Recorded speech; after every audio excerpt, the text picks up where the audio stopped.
Hello guys, I can't scoot you up anymore because Lily is sitting here. She has to be nearby at all times. It's another month, another monthly wrap up. I'm very excited about today's wrap up. Also another month where I read 4 physical books and the rest were on my Kindle. So I feel like I had a really good reading month. I feel like I found some new favorite books, and I also feel like I just enjoyed most of the books that I read. I filmed a couple reading vlogs, so I will link them below if you want in-depth thoughts on these books, because some of them I'm not going to go in depth because I did extensively in the reading vlogs. So first order of business, I read 0 books that were on my TBR that I picked out from my TBR jar. You know, sorry about that. Actually, I'm not sorry about that because I didn't want to, and I'm a mood reader, so I'm just gonna read what I'm in the mood for, you know? So first, I read The Brothers Hawthorne by Jennifer Lynn Barnes, which is a new release. It just came out in August, and it's a spin-off of the Inheritance Games. If you haven't read the Inheritance Game series, I would recommend reading this because you definitely need to read that before you read this. And basically this follows Grayson and Jameson, which is 2 of the brothers,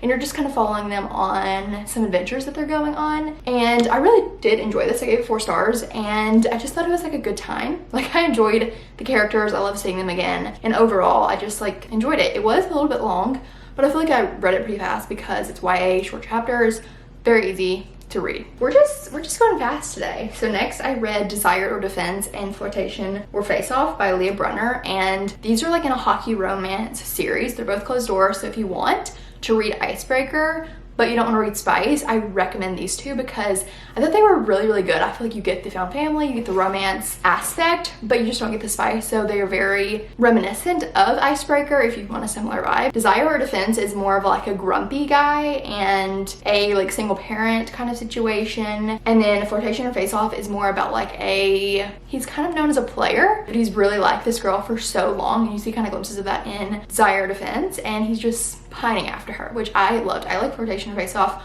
more than Desire or Defense, but I think they were both really good. I gave them both 4 stars. Enjoyable, fun reads. I also feel like Leah Brunner is very good at pacing. I feel like as I was reading, she was very good at making me want to continue. I read them both very fast. I think they're less than 300 pages, super quick, and they're just a good time. I highly recommend them. The grammar bothered me in these books. I feel like there was run-on sentences, stuff like that I was a little confused by. Maybe it's a writing style, I don't know, that bothered me, but other than that, I just thought they were a good time. And then I read an arc of Right on Cue by Fallon Ballard. This is a celebrity romance, and I've read both of Fallon Ballard's other books and really enjoyed them. Lease on Love is my favorite, and one of my favorite romances of all time, and so I was very excited to read this book, and I did enjoy it. I love celebrity romances. It's basically about this girl who is directing a show, a movie, and she ends up being the main female character in the show movie, and her partner, the guy that's her love interest in the movie that they're filming, is a enemy of sorts, and so you're kind of following that. I did really enjoy this book. I feel like it was so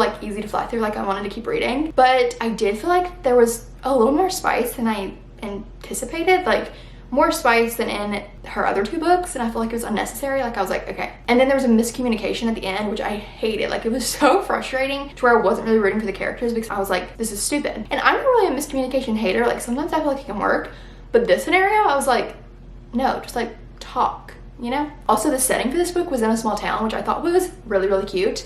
And overall, I did like it. I gave it 4 stars, and I feel like if you liked her other books, you're gonna enjoy this one. I feel like the writing is just easy to read, and I really did enjoy it. There was just a couple things that bothered me. It comes out in February, I'm pretty sure. And I also like seeing the behind the scenes of the celebrities, and you kind of see the struggles that they both face, which really enjoyed. So overall, I did enjoy it. So next, I read a duology. I didn't read these in order, but I'm just gonna talk about them, or I read them in order. I didn't read them back to back, but I'm just gonna talk about both of them while we're here. So I read Six of Crows and Crooked Kingdom, which I did vlog reading Crooked Kingdom. I don't know if I vlogged reading Six of Crows. I can't remember, but wait, no, I think I talked about it in a vlog. Anyways, I read this duology. My husband's been wanting me to read it forever, and I finally did, and I loved it so much. This is a new favorite fantasy series. I gave both of these books 5 stars, which I feel like is hard to do when a series has more than 1 book, or a fantasy series has more than 1 book. I usually don't give them both 5 stars, but both of these books were so good. So basically, this is following Kaz, who's a street thief, and basically he is tasked to go on this mission, and it's a pretty impossible mission. So he enlists 5 other people to help him go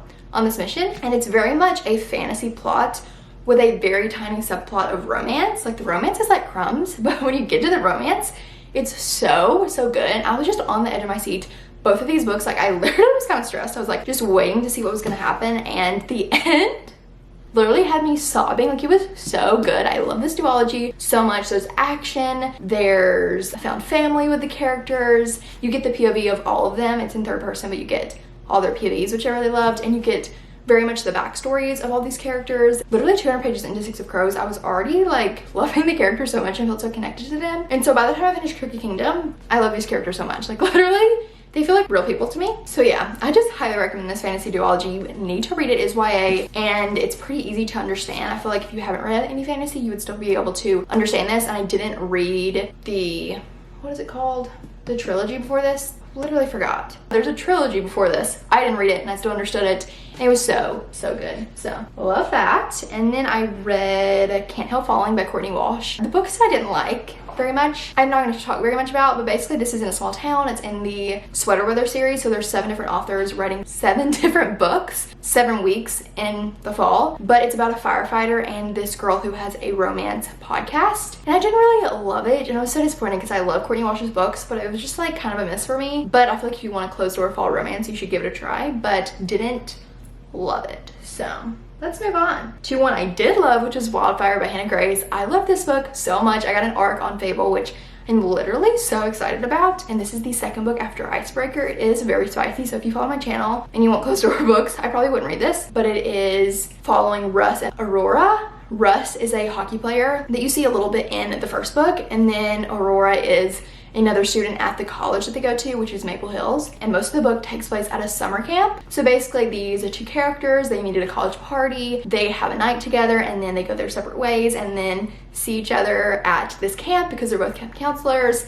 And it is just so cute. I feel like Hannah Grace's writing, like, it's just like comfort, like just a comfort book to me. Like Icebreaker, I feel like was just sweet and wholesome, but I also feel like her romances, they communicate so well, and I just feel like the love is just so pure and so sweet, but it's also like a lighthearted story, and there's also fun family, and then there's also like emotional depth with the characters and like things they're working through but also working through together. And it was just so good. Like, I love this so much, and I did love it more than Icebreaker. I gave this one 4.5 stars. I gave Icebreaker 4 stars. I loved the summer camp setting. I feel like the descriptions, you just felt like you were there. It was so good. There's another book coming out next year in the series, and it's just so good. It's just like a good time. Like, you get more of the hockey players from the first book, and it was just really good. So highly recommend. And then I read Easiest Pie by Corinna Taylor, which I also didn't love. This is in the Sweater Weather series, and I really wanted to love this because I read Forget Me Twice by Corinna Taylor and really enjoyed it, but I did not. I was so sad. So you should give it a chance if you want like a folly vibe, but I didn't enjoy it, and I'm very sad about it. But let's move on. Next, I read Binding and Keeping 13, which I'm very surprised by. I did also vlog the experience, so if you want to watch that, I'll link it below. I was surprised by how much I love these books. Honestly, I wasn't expecting to. I didn't plan to ever read them, and then I saw a TikTok and then went on a spiral of TikToks, and then I started them. So I did really enjoy them, but I have to say there are major trigger warnings in these books, and they're very prominent throughout both books. They're very sad. They're very hard to read, they're very heavy, they're very emotional, so go into it prepared for that. Like, I don't know if I would recommend them unless you know that going into it, because the romance is so good. Like, it's so sweet, but the sad parts are so sad and hard to read. But I love the friendships and the found family. It was so good, but it was so sad and heartbreaking as well. Do with that what you will. I've been struggling on my rating, but I think I'm gonna give Binding 13 a 4.5 and Keeping 13 4.75, just because of how hard they were to read. I feel like I can't give them 5 stars, but I definitely will be continuing the series, and I love them so much. Like, literally so good. And they were so long, but I feel like they flew by. Like, I loved them so much. Next, I read a very exciting book, which I can't say much about, but my friend Allie wrote a book and she let me read it early, and it was literally probably my favorite book of the month. It was so good. Like, y'all need to get ready for this book coming out sometime in the future, because it's literally so good. Her writing is insane, and literally like the story is beautiful. So that's all I can say about it. It was so good. I'm honored that she let me read it early. It was just so good. So that's all I can say, but you need to get ready because you are gonna want to read it. It was so good. And then lastly, I did a reread of The Cheat Sheet by Sarah Adams. After reading Binding and Keeping 13, I was like, I need just something happy to make me, you know, not sad anymore. So I reread this, I annotated it, and it was just a great time. I love this book. If you didn't know, it's one of my favorite romances. I love Sarah Adams. This is Closed Door. It's a sports romance following Nathan, who is a NFL player, and then Bree, who is a ballet instructor, and it's just so happy and cute and sweet. The things Nathan does for Bree is just Literally so sweet. Nathan is a sweetheart, and I love just their friendship. It's very much best friends to lovers, and it's just so good. So 5 stars. Highly recommend you to read this book if you haven't already, but you probably have, because I always talk about Sarah Adams. So I just did a little reread. It was so good. Also gave Allie's book 5 stars. So it was a great month. I had so many 5-star reads. I feel like it was a great month. Anyways, that is all for this wrap up. I hope you enjoyed. I try to do a little speed round of the books I read because sometimes I ramble and say the same things over and over again. So I hope you enjoyed. Let me know what you read in September. I'm so excited to read in October. I love October. It's like my favorite month of the year. I'm very excited. But I think that's it for this video, and I will see you very soon for my next one. Bye.